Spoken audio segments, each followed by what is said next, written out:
तो केवल और केवल अपने भक्तों को आनंदित करने के लिए, अपने भक्तों को अपना सानिध्य देने के लिए। तुमने जो प्रश्न किया कि भगवान निराकार ब्रह्म होते हुए भी इस मृत्यु लोक पर आकर अवतार धारण क्यों करते हैं, सकाम रूप से उन्होंने राम कृष्ण विष्णु के रूप में अवतार क्यों लिया? दुष्टों का विनाश को अपने धाम में बैठे बैठे भी कर सकते थे, लेकिन उनके आने का मूल उद्देश्य यही था कि वो अपने भक्तों को अनुग्रहित करना चाहते थे। ऋषिगण इतना सुनने के बाद प्रश्न करते हैं सूत जी से, सूत जी हमें ये बताइए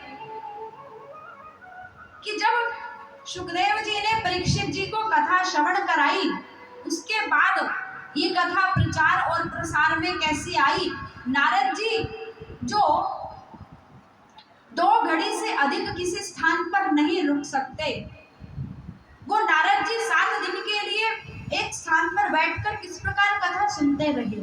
आखिर परीक्षित को सर्प से डसने का शाप क्यों लगा? तब सूत जी कहने लगे, ऋषियों, नारद जी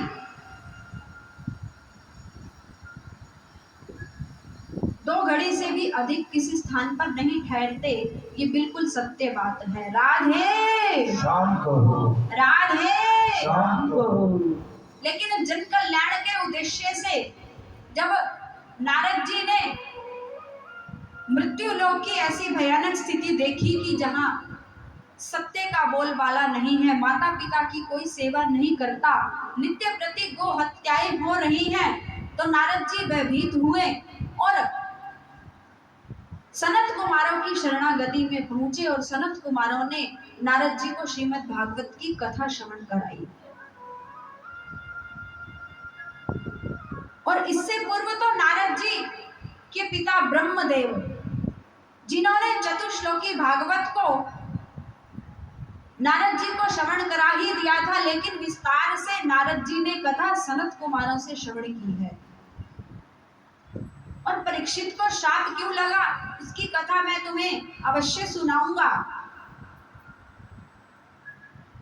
नारद जी के द्वारा इस कथा का प्रचार प्रसार हुआ।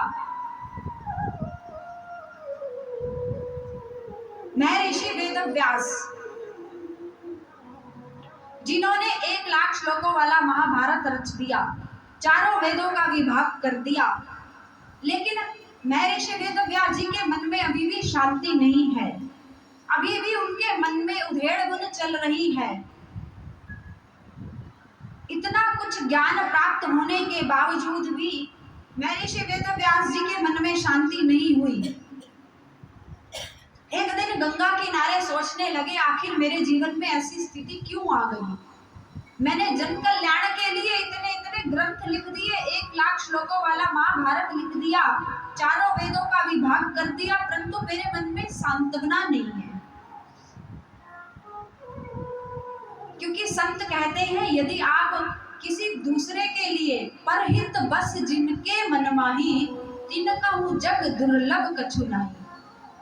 जो दूसरों का हित सोचते हैं, करते हैं, फिर उनके मन में एक आत्म तृप्ति रहती है। आप कभी दूसरों का हित सोचकर देखिए,